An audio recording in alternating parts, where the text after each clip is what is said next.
I did my community assessment project on long-term care in Salt Lake City, Utah, where I live. The community assessed was residents of long-term care facility. Initially, this was at St. Joseph's Villa, but because of some other barriers, ended up being Cascades at Riverwalk, which is another long-term care facility. Both of these facilities have a variety of care, from assisted living to memory care and skilled nursing. They also have some short-term stays, hospice and rehab as well. These are both in Salt Lake City, Utah, and house roughly 160 to 200 residents at a time. That this kind of fluctuates, based on the short-term and rehab and, deaths and admissions, things like that. The problem in diagnosis was risk for social isolation related to decreased communication, as evidenced by decreased physical activity, symptoms of anxiety or depression, and inability to communicate with loved ones.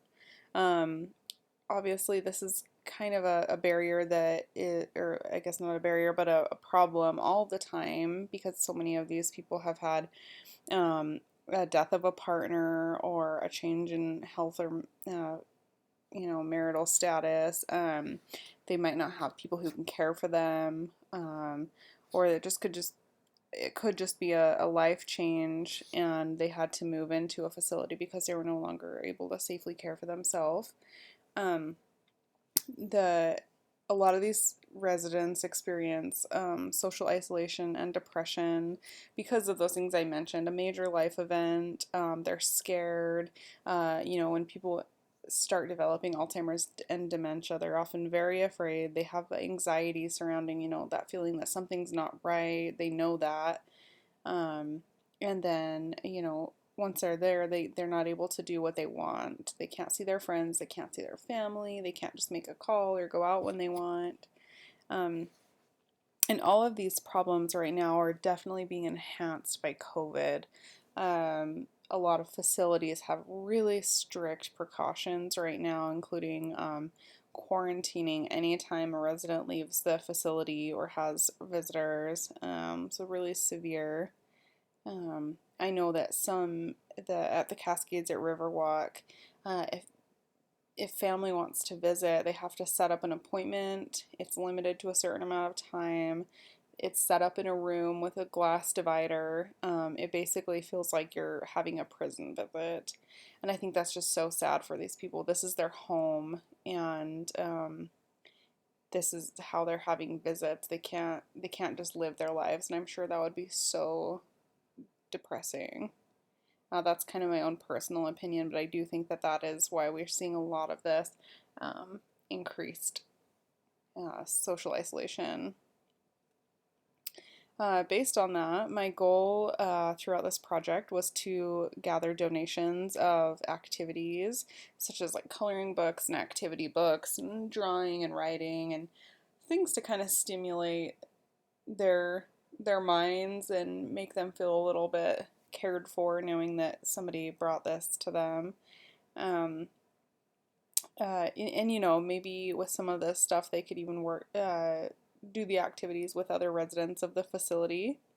Giving them a little bit of a sense of support and interaction. I also wanted to bring this issue to light to people just in my own community. Um, that they are facing this pretty bad problem, and sharing that there are ways we can help. The Healthy People 2020 goal or objective that I found is not exactly on the same line with my project, but very similar, very related. So that's the dementias, including Alzheimer's disease. Um, Many residents of long-term care facilities suffer from dementia and Alzheimer's disease, um, and because of this are at increased risk for social isolation and depression. So for my project, I wanted to share information about the problem that the residents are facing, as well as what my goals were, and to share the project throughout as well as afterward. So what I did was posted some social media stuff and then gathered donations, both physical items and monetary donations through Venmo. Then I took the money that was donated and the items. So I went to the like Walmart and the dollar store, some different places where I felt like I could get more stuff for the money. And I purchased as much as I could with both the donations and money that that I had donated myself. And then once I had that all put together, I I organized everything. I sorted it into boxes.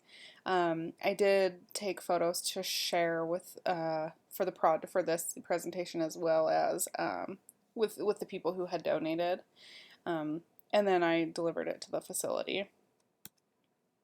So these are my initial social media posts. These photos are actually special to me because they are of my own grandma, who I was very close to. She ended up at the end of her life having really severe dementia and lived in an assisted living and memory care facility. So I thought these would be a little bit more powerful and kind of bring to light that these are people that we know and our loved ones and, our friends' loved ones. So kind of saying, hey, this is important if you want to take a look at this and understand the problem or even help donate so we can, work on this together. So for my intervention, I kind of basically just described that, but purchased those items, put them all together, and donated them to the facility. I did run into some barriers. I had a really difficult time actually reaching the staff of the facilities. At St. Joseph's Villa, I had a couple of contacts. I had there and like a recreational therapist and an HR worker, and I continuously tried to reach out to both of those people. I left messages, I sent texts, I called several times. I just could not get anyone to even give me a call back, even though I told them exactly what I was doing and basically all I wanted to do was help deliver this stuff.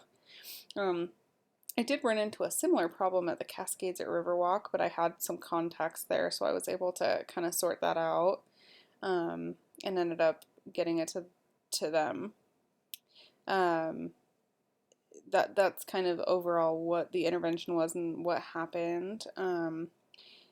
Hopefully moving forward, I would love to continue doing this and, maybe bring to light that recreational therapists are needed. And I would love to kind of help contribute to finding ways to reduce the depression and anxiety and social isolation that these residents are facing. So this is just my what I had donated. Oh, sorry, what I had donated through my Venmo account that I had set aside to purchase the items, and then this is all of the items kind of sorted out. It doesn't look like much, unfortunately, in the picture, but there really is quite a bit of stuff. I I did share another. I took this picture and I also uh, made kind of an inventory of what I had, and I shared that with everybody on social media as well. I thought that would be kind of rewarding for them to see. So I had 28 boxes of colored pencils, 15 boxes of crayons, 4 drawing pads, 8 writing tablets, 21 activity books, 27 adult coloring books, 10 pencil sharpeners, and 31 puzzles. Um, and a couple not pictured were puzzles that somebody had also donated to me that I had packaged separately. Um, so yeah, I was able to gather a lot of items and it was really fun to put this all together. Here are my references for this presentation. And yeah, that's it. I had a great time with this project and I actually hope to continue doing this in my own time outside of this class.